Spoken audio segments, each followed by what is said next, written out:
देखिए जब फ्री बिजली मिलेगी तो सबको मिलेगी ना, फिर सबको फायदा होगा। वो अब टक्कर में सब है, बस यही फ्री का माल शुरू हो गया।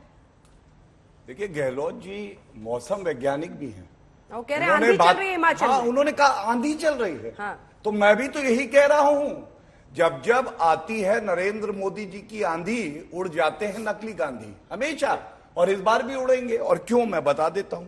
देखिए इनके संकल्प है। पहला इन्होंने कहा गुजरात में 10 लाख सरकारी नौकरी देंगे। आंकड़ा यह है CMIE डेटा, नेशनल एवरेज बेरोजगारी दर 6.5 to 7%, गुजरात का बेरोजगारी दर 1.7%, राजस्थान का 30%। दूसरा इन्होंने वादा किया बेरोजगारी भत्ता हम देंगे युवाओं को। मैं लेके आया हूं ये राजस्थान का, देखिए इनका वादा। पहला क्या लिखा है, शिक्षित बेरोजगार युवा वर्ग को 3500 रुपए प्रति माह तक का बेरोजगारी भत्ता दिया जाएगा। बता दे अभय दुबे जी, क्या ये दे दिया गया? तीसरा पॉइंट इन्होंने कहा किसानों को हम कर्जा माफ करेंगे। मैं फिर से राजस्थान का ही ले आया हूं, ये इनका वादा है। वृद्ध किसानों को पेंशन और कर्जा उनका पूरा माफ। आज 4 साल होने को आ गए हैं, क्या हो गया है? तो गारंटी केवल इतनी है, एक मिनट, गारंटी केवल इतनी है कि भ्रष्टाचार होगा। और ये आज तक की एक खबर भी लेके आया हूं। किसानों का कर्जा माफ तो छोड़िए अंजना जी, उनको कुड़की के नोटिस आए और सरकार से पूछा तो आज तक कह रहा है नहीं किया था कर्जा माफी का कोई वादा। ये राजस्थान में आज तक है, देख लीजिए। अब आप बताइए ऐसे लोगों को, और ये कुड़की का नोटिस भी दिखा दीजिए, कैमरे में लेके आया हूं राजस्थान का। मैंने ये बताने का प्रयास किया है, ये सब झूठे वादे, और झूठे वादे करने के लिए केवल कांग्रेस पार्टी है। और अगर कोई विश्वसनीयता के मापदंड पे खरी उतरती है तो वो भारतीय जनता पार्टी है। इसीलिए जनता अभय जी जवाब दीजिए इसका, क्या झूठे वादे किए जा रहे हैं अन्य राज्यों में जिसका नुकसान हो सकता है? देखिए आम आदमी पार्टी एक स्ट्रैटेजी से चल रही है, चाहे वो दिल्ली मॉडल हो और अब पंजाब मॉडल हो या फिर फ्रीबीज जिसका आरोप भी उन पर लगता है, तो वो एक सफल तरीके से उसको लागू कर रहे हैं अलग अलग जगहों पर। तमाम आरोप लगाते रहे विपक्ष। कांग्रेस ऐसा क्या कर रही है सर जो आपको एज दे? या फिर आप बस जो ये कर रहे हैं वो भी थोड़ा सा चुरा लिया, जो ये कर रहे हैं वो भी थोड़ा सा चुरा लिया, इसी पॉलिसी पर चल रहे हैं? अभय जी देखिए, चुराने की ना क्षमता ना हैसियत है। कांग्रेस पार्टी ने इतनी योजनाएं वास्तविकता के धरातल पर दी है। किसानों का कर्जा माफ, बार बार चिल्ला रहे थे हर एक प्रांत में। हमने जब 27 लाख किसानों का कर्ज माफी के दस्तावेज इनके मुख्यमंत्रियों के घर ले जाकर रखे, उसमें बताया कि तुम्हारे भाई और कृषि मंत्री के भाई का कर्ज भी माफ हुआ है। तो उन्होंने कहा हमने तो आवेदन ही नहीं किया था कर्ज माफी का। अरे प्रावधान था माफी का, इसलिए माफ कर दिया।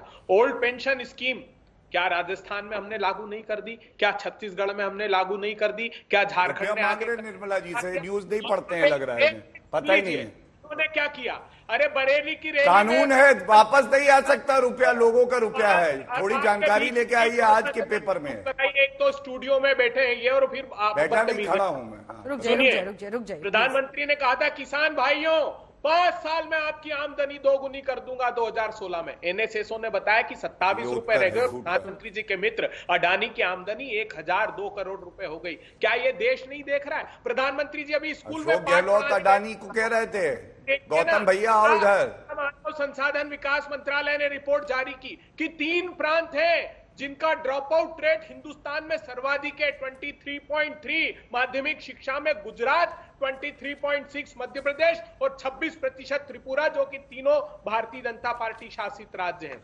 क्या आपने 90,000 आदिवासी भाइयों के फॉरेस्ट राइट एक्ट में गुजरात में पट्टों को नकार दिया? अहमदाबाद हाई कोर्ट का निर्णय जाकर उठाकर देख लीजिए। क्या कहा आपने? अभी बड़ी बड़ी ताल ठोक रहे थे मेरी बातों का। बेरोजगारी भत्ते पे पूछिए ना, 3500 रुपए देंगे जो बताया था। एक सवाल है मेरा, पूछिए। ठीक है अभय जी उधर आइए, उधर चले भ्रमण करने। तो देखिए सबसे पहले 2012 का आंकड़ा हम आपको दिखा रहे हैं। जो 98 ग्रामीण इलाके हैं उनमें से 44 सीटें बीजेपी को मिली, 49 कांग्रेस को मिली। तो प्लस ये -5 समझिए बीजेपी के लिए। वहीं पर 84 जो शहरी हैं उसमें 71 बीजेपी को और 12 कांग्रेस को। दिखाइए अगला शहर, ये देखिए ये हालत रहती है शहरों में कांग्रेस पार्टी की। आम आदमी पार्टी की अभी एंट्री होनी है, इसलिए एक बार फिर से आपको बता दें, अभी तक जो डेटा पीएससी में आप देखेंगे वो कांग्रेस बीजेपी की रहेगी। अब हम आपको दिखा दे रहे हैं ओवरऑल 115 और 61। अब आ जाइए फटाफट 2017 यानी पिछले चुनाव में भी अगर आप देखेंगे तो 98 सीटें जो ग्रामीण इलाकों की है उसमें 36 बीजेपी को गई और 57 कांग्रेस पार्टी को गई। यहां पर -21 ये फासला बेहतर किया है पिछली बार कांग्रेस पार्टी ने। सी आप देखें तो उनकी परफॉर्मेंस कहीं ज्यादा अच्छी थी। वहीं पर आप दूसरी तरफ देखिए जब शहरी इलाकों में तो 63 बीजेपी 20 कांग्रेस और ओवरऑल आप देखेंगे तो 99-77 पिछली बार कांग्रेस ने अच्छी फाइट दी थी। 77 सीटों के साथ वो वापस आए थे, उन्होंने अच्छी फाइट दी थी।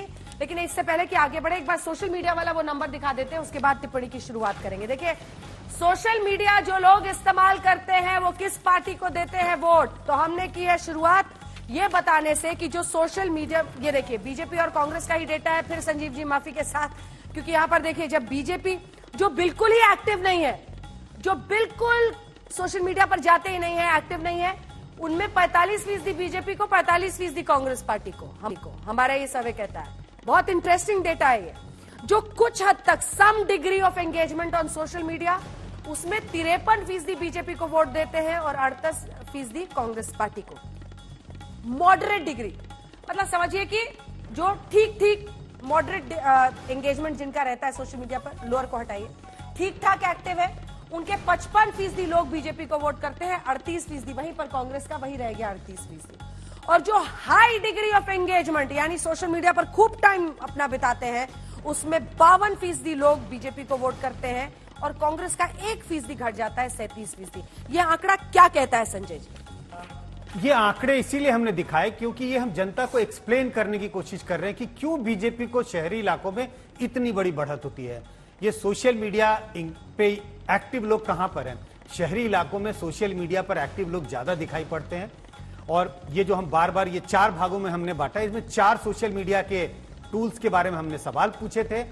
जो व्यक्ति कोई भी इस्तेमाल नहीं करता वो 0 पर था, जो पहला आंकड़ा था, और जो 4 इस्तेमाल करता है जिसकी संख्या बहुत कम है, 18-20% लोग ऐसे हैं गुजरात में जो 4 तरह के सोशल मीडिया, वो ट्विटर हुआ, फेसबुक हुआ, यूट्यूब हुआ, इस तरह का इस्तेमाल करते हैं। तो आप देखें ये एक एक्सप्लेनर है, क्योंकि ये दुविधा रहती है मन में कि आखिर बीजेपी ऐसा क्या काम करती है कि शहरी इलाकों में इतना वोट मिलता है उनको। ये उसका एक्सप्लेनर है कि शहरी इलाकों में सोशल मीडिया पर एक्टिव लोग बहुत ज्यादा हैं और इस वजह से बीजेपी इतना बड़ा फासला बना पाती है कांग्रेस।